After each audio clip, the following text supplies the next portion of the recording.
WRTV. From the station working for you, this is Good Morning Indiana, streaming now. A call from a supposed loved one could have drained one Indianapolis family's bank account. Now at 4:30, how they realized the phone call was a scam and the warning signs you need to know.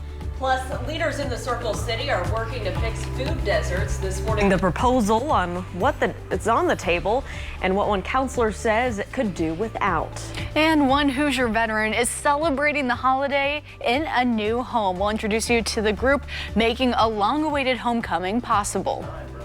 Good morning and thanks for joining us for WRTV. We have Kyle Mounts on Good Morning Indiana. I'm Megan Shin. And Megan, we want to thank you for joining the team. Welcome to the team, your first morning here. So thank you, great being here. We're going to get you all settled and feeling good as we go through the day today. You're here our last show before the Christmas holiday, and Kyle Mounts, as you said, is in to join us. And Kyle, you're kind of the man of the day because people want to know what's going on in the forecast. Yeah, we got some great weather across all of central Indiana, and to welcome Megan in here, just remember today, because tomorrow and Christmas Day are going to be a big difference here in the Hoosier State. We've got temperatures right now not bad at all here for the end of December as we get a little closer toward the end of the month. We got 36 right now downtown, 37 for you in Bloomington, and 40 degrees in Muncie. Here's a look at the satellite and radar. You can see we've got quite a bit of cloud cover, no rain as we go throughout much of our day today.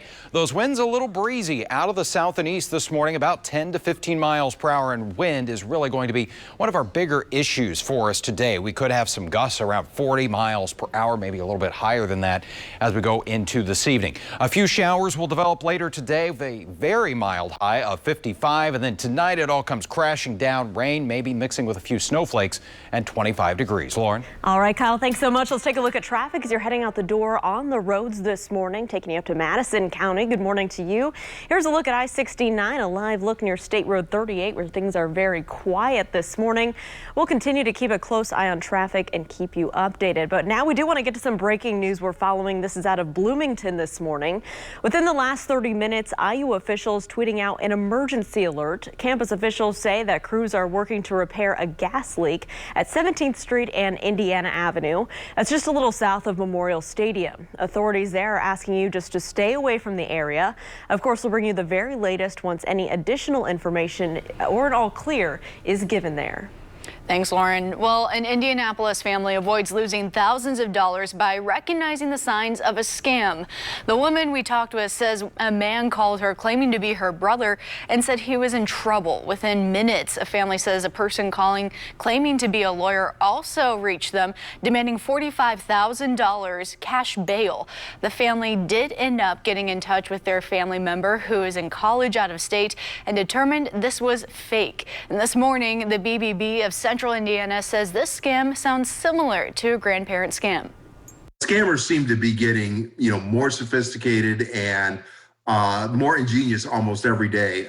They never seem to run out of ways to kind of trick you. It kind of seems to be like a little game of what I call whack-a-mole. You seem to get them over here and then they pop up over here. In addition, the BBB suggests reporting anything suspicious to the scam tracker on their website. WRTV reached out to the Attorney General's office multiple times for comment, and we have yet to hear back. The time right now is 4:33. Gunfire in Indianapolis has claimed another victim this morning. Police say that a man was shot and killed on North Oakland Avenue. That's near 10th and Rural on the city's east side. The shooting happened just before 10 o'clock Tuesday. The victim, who is in their 20s, was found outside a house. Investigators say some sort of argument prompted the gunfire. At this hour, police say that they're following up on leads. Here it is right before Christmas, so it's a bad thing.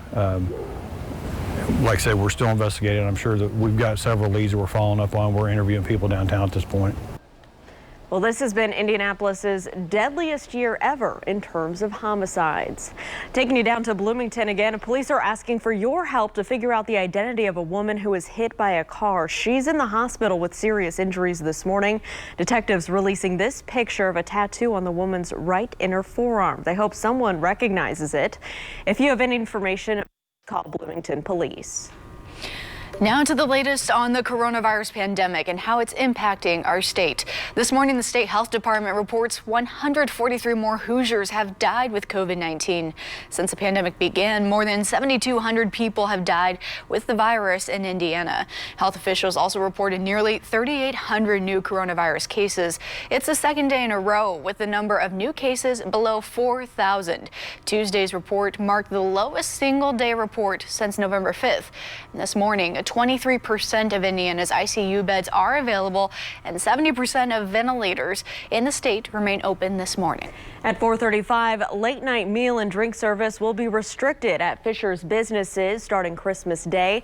A new health department ordinance starts on Friday. It requires all Fisher's restaurants, bars, and other establishments serving food or drinks to close indoor services from 10 p.m. to 5 a.m. The ordinance lasts through at least January 8th. City leaders say their goal is to limit New Year's gatherings as COVID cases rise in Hamilton County. Well, as food insecurity hits record levels, the Indianapolis City Council is looking for ways to get healthy food into neighborhoods. Proposal 337 would create an agency to focus on addressing so-called food deserts. Now, Councilor Michael Paul Hart is asking all mentions of race be removed from the proposal. In a statement to WRTV, Hart points to a study from the Polis Center at IUPUI showing 53% minority residents in Indianapolis live in food deserts. Hart says, quote, the government should not legislate based on groups of people, be that race, age, gender, or any other identifying quality. His motion to put that into city policy was quickly struck down. I would like to move that we remove any mention of race within the proposal. I respectfully decline that, sir. In one of the city's hardest hit food deserts, you'll find Eastern Star Church. Pastor Jeffrey Johnson sees the situation firsthand every day. And Johnson says recognizing who food deserts impact is part of the solution. We can't just say, I don't believe it's happening, and so we're not going to talk about it. No, there are studies to prove it happened. Race is an issue. And until we understand what the problem is, we'll never be able to solve the problem. The proposal to create a Food Access Advisory Commission will be voted on at the next full council meeting scheduled for January 11th. John, this is everybody. And everybody, this is John. You ready to walk into your brand new home, buddy? Well, a local veteran can celebrate the holidays by decking the halls in a brand new home. And we were there as John Holliday toured this renovated home for the very first time. Over the summer, Holliday's home had no power, water, or sewage, and it was on the verge of being condemned. That's when Nathan Jones, the Delaware County Veterans Affairs officer, stepped up to help. He partnered with students in the Muncie Area Career Center, contractors, and other organizations so that he could get funding and manpower to rebuild this home. It's so wonderful, and I'm thankful from the bottom of my heart. Everybody done this for this one person, you know. There's so many I think deserve it more than I do. I'm not going to let a 77-year-old veteran that as a combat veteran at that, live the way that he was living, and I knew that somebody had to take a step up to make this thing happen. Well, Holliday also reunited with family members during this home unveiling. Local Veterans Affairs leaders hope to start a foundation to help more Hoosier vets. Love that story. Ah, so touching. Thanks, Lauren. Well, coming up, could President Trump torpedo Congress's coronavirus relief bill? Why the president is threatening to veto the bill just ahead this morning. Plus, more inaccuracies discovered in testing at one of the nation's military academies. The latest academy under question. That's just after the break. Kyle. And it is 4:39 here on your Wednesday morning. Whether you're heading out the door for work or you've got some early morning errands to run, temperatures not bad here in the mid to upper 30s. We will already be in the mid 40s by 10 a.m. on our way to a high of 55 this afternoon. But big changes in time for the Christmas holiday. We'll detail those temperatures and any chances for snow. You're watching Good Morning Indiana on WRTV. Only at Mattress Firm. Welcome back to Good Morning Indiana. The time right now is 4:42. Here's a live look right now at traffic up in Hamilton County. Good morning to you. A live picture of US 31 near 151st Street. Things up there are quiet, as you can see. Of course, we'll continue to keep you updated. Megan. Thanks, Lauren. Well, a shocking announcement by the president on Twitter overnight, now putting the COVID relief package in limbo. As ABC's Faith Abube reports, President Trump is asking Congress to rework the pandemic aid bill that they passed Monday night and increase the direct stimulus checks. In a surprise 4-minute Twitter video, President Trump demanding Congress amend a 2-in-1 COVID relief and government spending bill heading to his desk. The legislation crafted by Senate Republicans and Trump's own top negotiators. I'm also asking Congress to immediately get rid of the wasteful and unnecessary items from this legislation and to send me a suitable bill. Trump was expected to sign the measure this week to avoid a government shutdown and give a much-needed lifeline to millions of Americans expected to lose part of their federal unemployment benefits the day after Christmas. But the president now saying he wants more money in direct stimulus payments included in the bill. Amend this bill and increase the ridiculously low $600 to $2,000 or $4,000 for a couple. The demand quickly embraced by many Democrats who for months had sought to give more direct aid to struggling Americans. House Speaker Nancy Pelosi tweeting, "Let's do it." And Adam Schiff telling CNN this. I have to think that the Republicans are not going to go anywhere near this, but we're willing to try. Republicans have indicated the price tag of the $900 billion COVID relief package is already too high. The bill includes $300 in weekly federal unemployment benefits and up to $600 in direct payments to most Americans. But the long overdue aid now hanging in the balance, while millions slide into a pandemic-fueled poverty. Time to stop playing that freaking game with our lives. People are dying. They're being evicted from their houses. They're losing everything. It's unclear whether President Trump actually plans to veto the bill once it arrives on his desk. If he refuses to sign it, it would become law after 10 days. If he vetoes it, Congress could override it. Faith Abube, ABC News, Washington. The time right now is 4:44 on your Wednesday. The federal government is taking Walmart to court over its alleged role in the nation's opioid crisis. According to the Wall Street Journal, the Justice Department sued the company Tuesday, accusing it of helping fuel the crisis through its sales practices. The suit claims that Walmart's cut-rate prices on prescription painkillers drew customers in droves. Managers then pressured pharmacists to work faster, hoping the customers would stay in stores and keep shopping. Walmart filed a preemptive countersuit back in October. Well, Lauren, the U.S. Naval Academy at Indianapolis could be facing major cheating scandal issue. According to students at the academy, or according to the academy, students may have received an incomplete grade on a physics test. The institution says it's reviewing, quote, potential inconsistencies with final exams submitted earlier this month. The academy is not elaborating about the inconsistencies yet. The review comes after reports of a cheating scandal involving 73 cadets at the U.S. Military Academy at West Point. Well, NASA's newest rocket passing a very important test this week. Engineers loaded the core of the Space Launch System rocket here with more than 700,000 gallons of liquid hydrogen and oxygen. That's the fuel that the rocket will use when it begins its live test flight starting next year. No engines were used in this week's test, which was the 7th for the rocket. The 8th and final test will include firing all 4 of the rocket's engines. NASA plans to use the SLS to return to the moon in the year 2024. All right, and can we see the moon? Could people see the Christmas star last night? Kyle, it all depends on the cloud cover. What's it looking like out there? Yeah, last night we had some nice clear skies to check out Jupiter and Saturn in the sky pretty close together. The clouds have been moving back in, though. We've got 36 degrees, feels like the upper 20s. A little bit of a breeze out there this morning, but it will turn windy today. Right now it's at about 10 miles per hour.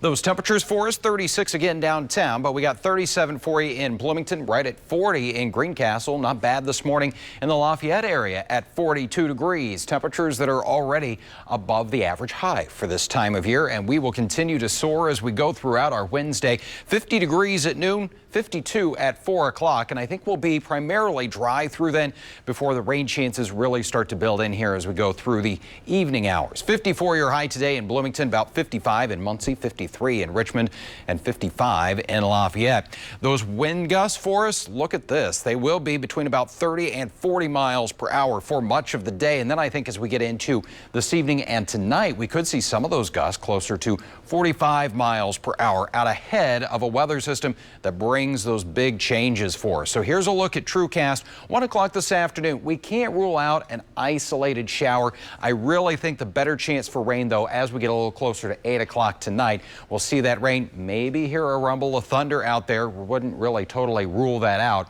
But I think as we get some colder air coming in, it may miss most of the moisture we have to work with. So we may see a few snowflakes, but I think a dusting at most out of those snow showers. And then as we go into the day on Thursday, much colder, and we'll have the chance for some flurries and maybe a few snow showers out there as well. But it's still going to be breezy, not as windy as what we'll have today, but it's going to send those feels-like numbers tomorrow morning into the teens with temperatures only in the 20s. And as we go into the afternoon, those numbers actually don't get any warmer, only about 22 degrees by tomorrow afternoon. So we are talking about a 30-degree temperature drop here. And we'll see those wind chills Christmas morning at -4. We're not really going to warm up here as we go throughout our Christmas day either. I think temperatures will struggle to get around 20 degrees for the afternoon high. 7-day planning forecast, put it all together. There's the mild 55 today. Then there's not really anything mild about the rest of that forecast. Temperatures do recover a little bit, though, as we go into the upcoming weekend. We'll have highs back in the mid-40s on Sunday with a chance for some late day showers. That brings in another shot of some chilly air early next week, Lauren. All right, Kyle, thanks so much. We're keeping a close eye on your commute as you're heading out the door this Wednesday. This is a live look to our northwest, I-65 near 38th Street. Traffic is moving along up to speed. As you can see, it's still pretty quiet out that way. We're going to be keeping a close eye on your roads throughout the morning, though, and let you know if there are any trouble spots you need to avoid. We do want to get back to the breaking news we've been following, though. This is out of Bloomington this morning. Just a few moments ago, IU officials tweeting an update to that emergency alert that we told you about at the top of the show. Campus officials say that crews have turned the gas off on south of Memorial Stadium. That area is now back open this morning. Thanks, Lauren. Now to college basketball. Purdue opening Big Ten play on the road. The Boilermakers traveling to Iowa City to play the 4th-ranked Hawkeyes. Purdue would hang with Iowa for much of the first half, entering the breakdown by 10. And that would be as close as the Boilermakers get for the rest of the game. Iowa goes on to win 70-55. The loss snaps Purdue's 3-game winning streak from them, and the game will also go into the books as Iowa's lowest scoring game so far this season. Purdue hosts Maryland on Christmas Day later on. In Indiana State wrapping up non-conference play last night. The Sycamores hosting Southeast Missouri, inside the newly renovated Holman Center. The Sycamores scoring the first 2 points of the game and never looking back. ISU wins the home game 72-66. Indiana State enters Missouri Valley to play a pair of games against the Drake starting Sunday. And IU enters Big Ten play tonight following Saturday's win over Butler. The Cream and Crimson hosting Northwestern down in Bloomington. Northwestern coming off a big win over Michigan State. IU beating the Wildcats when the teams last met. That was back in January. In March, the Hoosiers were on their way to the brink of earning their first NCAA berth since 2016. Well, then the coronavirus pandemic halted postseason play after just 1 game. Meanwhile, Butler hosts Providence tonight at historic Hinkle Fieldhouse. The Bulldogs looking for a victory after falling to Southern Illinois on Monday. And the Friars looking to continue their winning ways after an overtime win against Seton Hall. Well, the cost to delay the 2020 Olympics until next year keeps rising, and so organizers of the Tokyo Olympics say the cost to host the game now stands at $15.4 billion. It's up from $12.6 billion last year. The increase in cost to delay the 2020 Summer Games due to the pandemic, of course, and organizers say some of the added cost is due to renegotiating contracts and putting additional safety measures in place to protect against the coronavirus. The Olympics are still scheduled to begin July 23rd. Well, coming up, an Illinois pastor and his message to spread cheer in motion. Ahead this morning, how he's hitting the road to deliver kindness. And helping children battling cancer feel beautiful. Coming up all new at 5 o'clock, our own Kelsey Anderson shows us how this unique program is keeping the memory of one young girl alive. The time right now is 4:52. Stick around, we'll be right back. That helps promote digestive health. Welcome back. Time now is 4:56. A Chicago church pastor has decided to spread some cheer to those in need this year. And this morning, he's taking his show of support on the road. Pastor Earl Granberry rolled out this Acts of Kindness truck. Wow, that's pretty cool. And Granberry is using the truck to deliver meals, coats, clothes, and toys to families in need of help for the holidays. The pastor says you don't have to be a member of the church, you just have to have need. Very cool. Well, early holiday cheer came out of the sky, but then a rough landing left Santa fans in California saying, ho, ho, oh no. The high-flying Santa out in California failed to watch out when arriving via paraglider. Yeah, the paragliding St. Nick was trying to spread a little early holiday cheer out there from the skies over Rio Linda when it got tangled up in some power lines. I'm sure the reindeer could have navigated just fine, but not to worry. The only shocking thing in this story is old Kris Kringle had to dangle for more than an hour. However, he was safely brought down by friendly firefighters, who I'm sure are on his nice list this morning. So a rough landing there for old Claus, Kyle. Yeah, make sure that Rudolph is ready to go, I think. Yeah, we may need him to guide the way. Yeah. Even Can't though, rely on Santa. even in clear skies, Santa solo having some trouble there. Yes. All right. Well, our forecast as we get into Christmas Eve and Christmas Day, going to be a whole lot colder. We've got temperatures that will only be in the upper 20s tomorrow with partly sunny skies, a few flurries out there. A little more sunshine for Christmas Day, but that is the high of 20 degrees. It is 4:57 here on your Wednesday morning. It's going to be a mild day today with highs in the 50s. We'll break down that windy forecast. And of course, we've got your morning headlines and traffic. You're watching Good Morning Indiana on WRTV.